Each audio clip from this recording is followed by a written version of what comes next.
수북의 독서 레시피. 오늘 소개할 책은 사피 바칼의 룬샷입니다. 미국의 버니바 부시라는 이름 들어보셨나요? 부시 전 대통령과 관련 있는 사람은 아닙니다.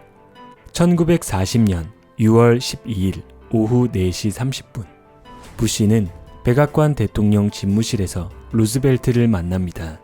우리 육군과 해군은 다가올 전쟁을 이기는데 꼭 필요한 기술면에서 독일에 한참 뒤처져 있다고 연방정부 내에 혁신적 과학기술 그룹을 꼭 만들어달라 요청합니다.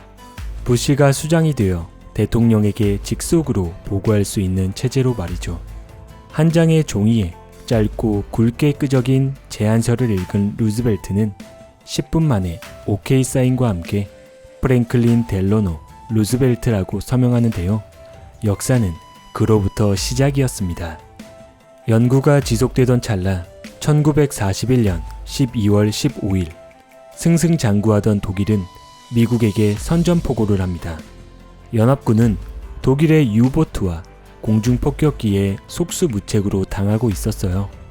맞설 대안이 없어 정말 끝이라는 생각을 할 즈음 마이크로파 레이더와 무선 항법 장치를 탑재한 미국의 폭격기가 마운드에 오릅니다. 버니바 부시가 이끄는 과학연구개발국의 첫 데뷔 무대인데요. 구름이나 안개에 상관없이 수면으로 올라온 잠수함의 잔망경까지 탐지할 수 있는 레이더망은 전쟁의 양상을 180도 바꾸어 놓았습니다. 암흑의 그림자처럼 접근하던 독일의 육해공 모든 수단을 감지해 사전에 차단하니 승패는 불보듯 뻔했습니다. 하지만 초창기부터 원활했던 건 아니었어요. 습관에 익숙한 조종사들은 새로운 시스템을 무시하고 사용하지 않습니다. 부시는 조종사와 과학자의 만남을 주선해 사용하지 않는 이유를 공유하게 하는데요. 이유인즉슨 사용자 인터페이스가 형편없었던 탓이었습니다. 정신없이 전투하는 와중에 레이더 박스에 손댈 시간이 없다는 것이었어요. 과학자들은 조종사의 의견을 수렴하여 편의에 딱 맞는 디스플레이 기술을 고안해 주었고 그제서야 레이더를 적극 활용하기 시작합니다. 미국은 혁신의 주도자가 되어야지 희생자가 되어서는 안 된다라고 말했던 버니바 부시. 그를 온몸으로 거부하는 군 관계자들은 과학자가 전쟁을 뭘 아느냐, 군수비를 탈취한다 등 격렬하게 반대했으나 설득과 수용, 동참을 유도해 최상의 조화를 일궈낸 부시는 최고의 리더임에 분명합니다. 이에 그치지 않고 정확한 타격이 가능한 미사일과 최고의 살상 무기인 핵폭탄을 개발해 전쟁의 종지부를 찍죠. 이후 끊임없는 연구를 통해 인터넷, 반도체, GPS, 3D 그래픽, 디지털 카메라의 초석을 다져 미국이 초강대국으로 발돋움하는데 이바지합니다. 또 다른 예를 볼까요?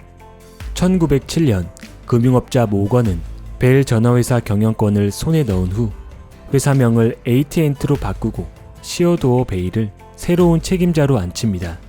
그는 CEO가 되고 나서 뉴욕에서 샌프란시스코까지 전국 어디 누구에게든 전화할 수 있도록 하겠다 약속합니다. 베일은 부시와 마찬가지로 연구개발에 별도 그룹을 만들어 과격한 아이디어들을 분리하고 보호해야 한다는 사실을 잘 알고 있었어요. 괴상한 것들을 자유롭게 탐구할 수 있는 부서, 즉 미치광이들이 운영하는 룬샷 부서가 필요했죠.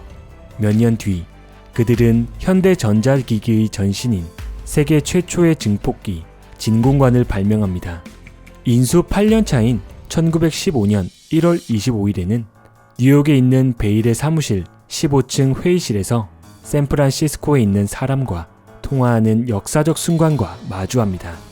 베일의 조직은 그에 만족하지 않고 트랜지스터, 태양전지, CCD 칩, 최초의 레이저, 유닉스 OS, C 언어를 개발했고 8번의 노벨상을 수상합니다. 룬샷의 저자 사피 바칼은 이렇게 말합니다.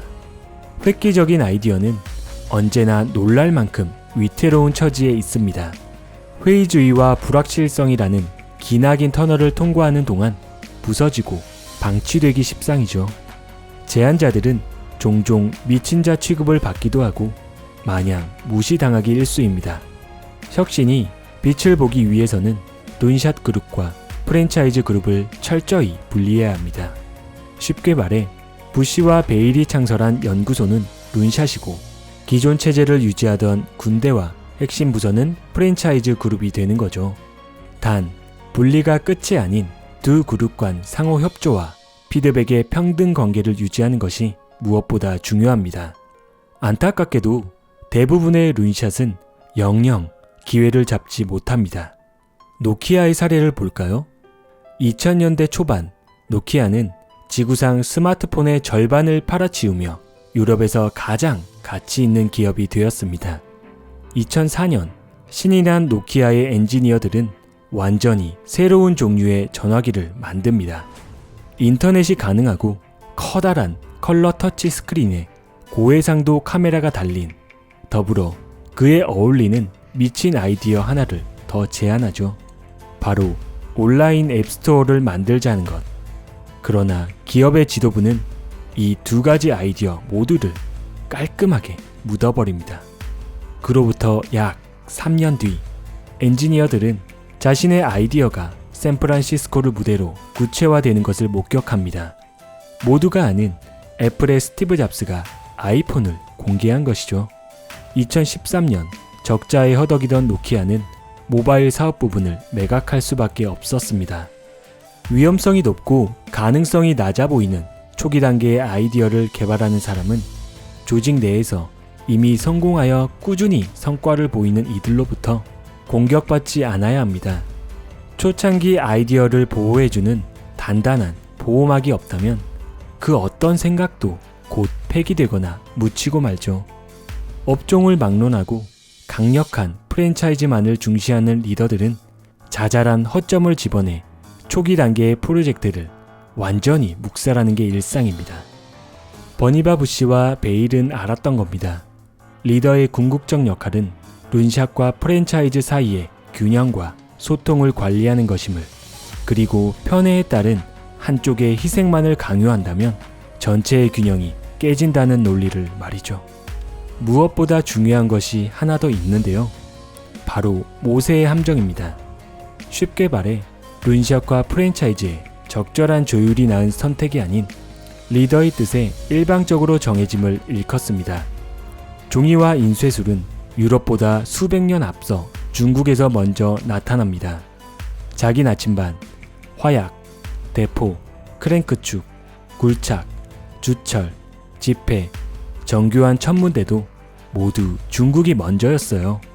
유럽의 최초의 대학이 문 열기 약 1000년 전부터 중국은 엘리트 학자 계층을 만들어냅니다. 15세기 초 중국 해군은 역사상 가장 큰 선단과 배를 거느렸고 그중 3100톤의 규모도 있었어요. 수십 년 뒤 신대륙을 찾아 나선 콜럼버스의 배 중 가장 큰 것이 100톤이었으니 어마무시하죠. 언젠가부터 중국이라는 골리앗은 내부로 시선을 돌리더니 수백 년에 걸쳐 거대한 프로젝트를 시작합니다. 새로운 수도 베이징, 만리장성, 대운하 건설 등 모두 프랜차이즈 프로젝트, 즉 왕의 명령과 명예, 명성을 과시하려는 목적이었죠. 태평성대에 안주하던 중국은 18세기 무렵 증기기관을 탑재한 영국 전함에 속수무책으로 당할 수밖에 없었습니다. 만약 중국이 룬샷을 집중했더라면 세계는 지금 중국어와 위안화를 쓰고 있을지도 모릅니다. 끝으로 룬샷과 프랜차이즈는 상호 보완적입니다. 프랜차이즈에 안정된 수익이 없다면 룬샷에 대한 투자와 도전을 이어갈 수 없습니다. 반면 프랜차이즈만으로는 급변하는 사회와 치열한 경쟁을 대비할 수 없기에 신선한 공기 같은 룬샷 주입이 반드시 필요합니다. 그 어떤 것도 우위를 점에 군림하지 않고 적절한 평행을 유지할 때 조직은 보다 성장할 것이 분명합니다. 지금 여러분의 회사는 어떤가요?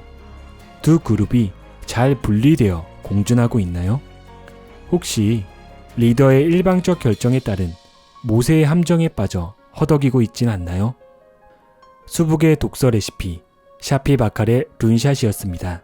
고맙습니다.